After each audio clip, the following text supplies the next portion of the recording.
So for 5.3, we're looking at our double angle, power reducing, and half angle formulas. There are our double angle formulas. Let's go to number 1. So the given information here is that sine of theta is equal to 4 over 5. It's also going to be in quadrant 2.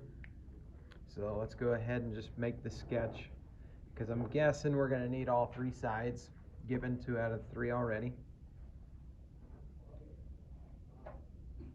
Quadrant 2, top left.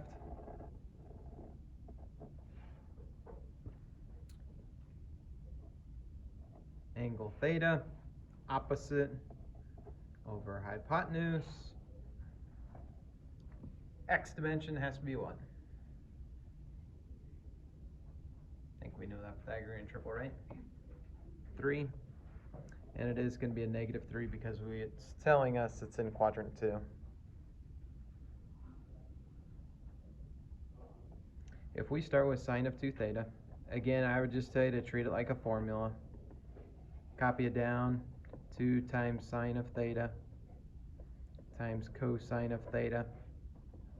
Plug in what we do know.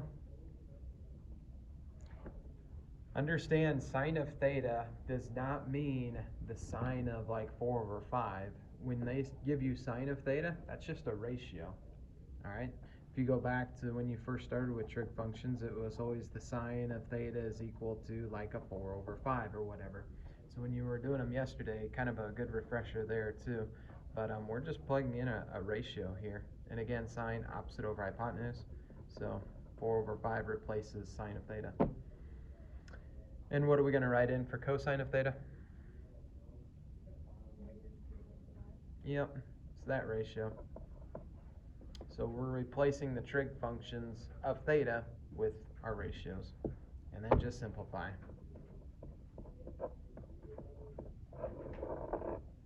So the formulas are new and kind of wonky, but what I would tell you is just don't make more of them what they are.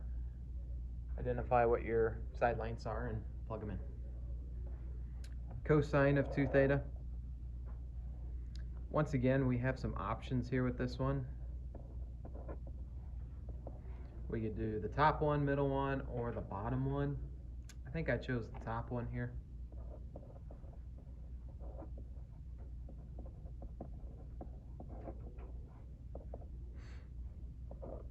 Squared just means, all right, take whatever the ratio is and square it. Cosine, we said, was negative 3/5. Sine was 4 over 5. That was given to us. And it's just arithmetic from there.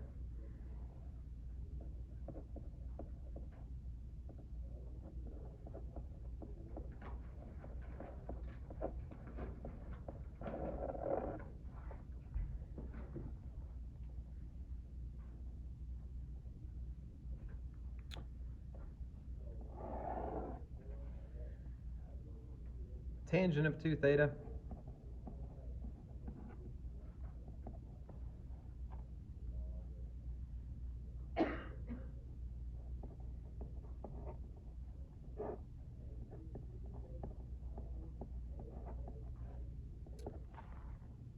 Plugging stuff in. Tangent, opposite over adjacent. Opposite is the 4, adjacent is the negative 3.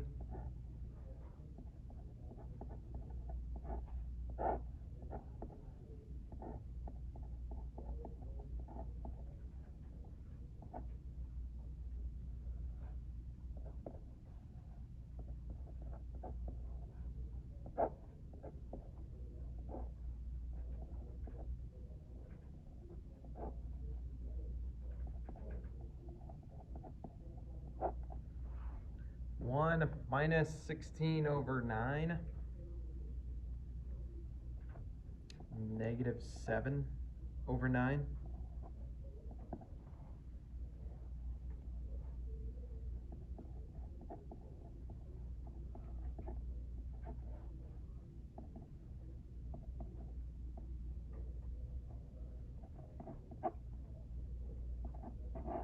Seems like we've been multiplying by the reciprocal a lot lately, and it's because we got some of these formulas that got ratios in them, so they're fractions. And ratios with our trig functions.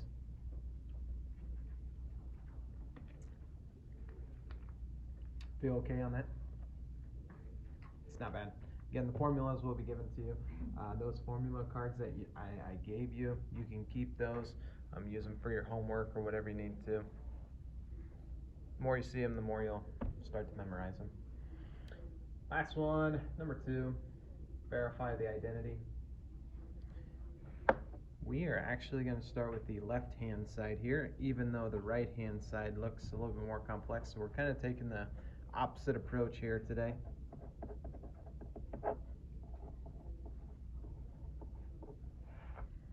I'll help you with this one. This is a little bit of a longer one, so give yourself enough space. But 3x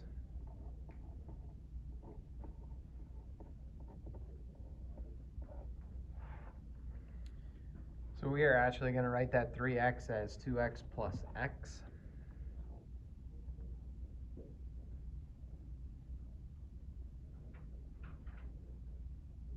And now I think what we need to do is, if you go back to it,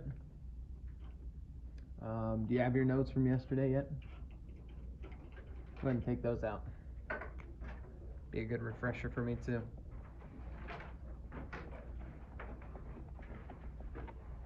The scheme that we want to use here is that whole cosine of u plus v thing. So, and if you get your formula cards, you can go to that too. That's on there. Cosine of u plus v, cosine of u, times cosine of v, minus sine u, sine v. And just note that our u and our v here are 2x and x. So we are going to use that formula from the other day to break this up for us. So cosine of 2x times cosine of x minus sine 2x sine x.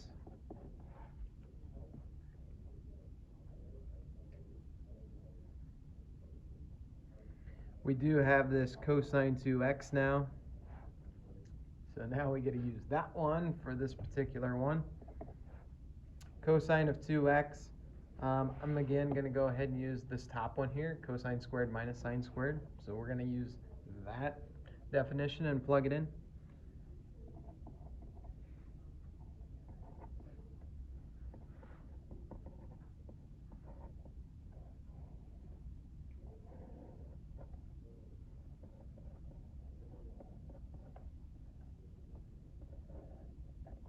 Sine of 2x, again, got the 2x there, or 2 theta. We're going to use that one.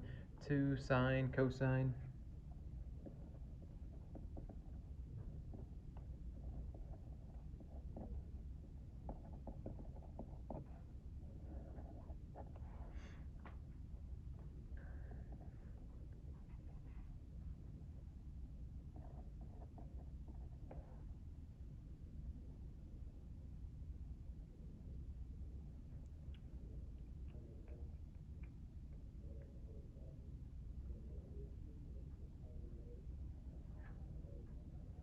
Yeah, so now what we need to do,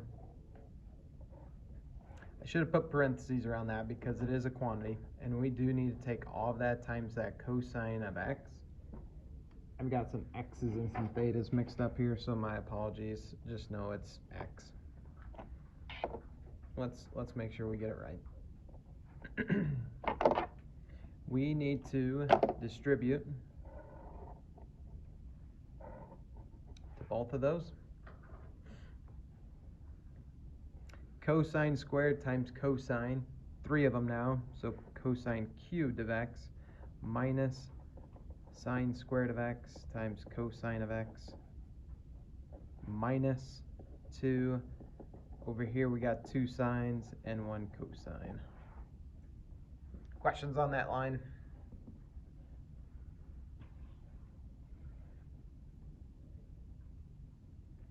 Wouldn't you take cos or cosine of x times sine of x? On the right side? On the right side? Yeah. cosine of s right here. Yeah, and then times the sine of x. Yeah, so you can, yep, you can put your multiplication signs in there if you want to. Still doing that. Yep, I just combine that sign and that sign as sine squared. See what I'm saying? What's that? So don't distribute that sign? Not there, you don't have to. No. We didn't need to distribute, guys, and the reason is because there was a minus sign here. So think of it this way. When you have the minus sign, 3 times x minus 7, that's when you distribute it. But if you just had like, then that's just all multiplication. So that's why we distributed on the left side and not the right side. Good to keep going. We really got 3 terms here now. We got this one, and this one. But as we look at it, you know, what's going on with that one and that one? Same terms, yep. So combining those, -1 minus 2, still just -3. Believe it or not, things are starting to look out for us. I know this would turn into a really crummy one. That's why we did it together. Okay.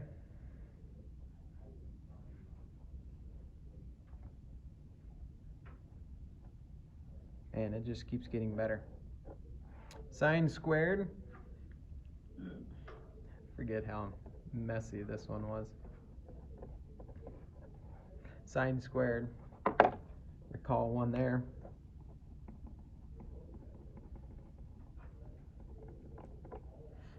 Sine squared plus cosine squared equals 1.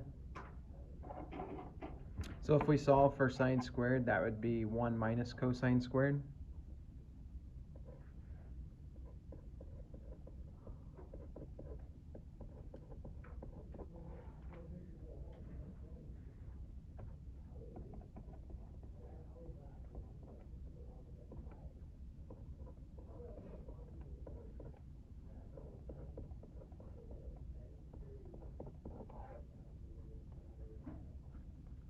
Just change the order there. Nothing major.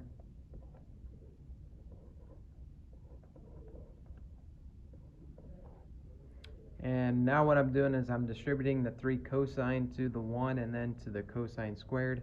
So when we do that, that becomes positive 3 cosine cubed of x. We are right on the doorstep now. Those two are the same.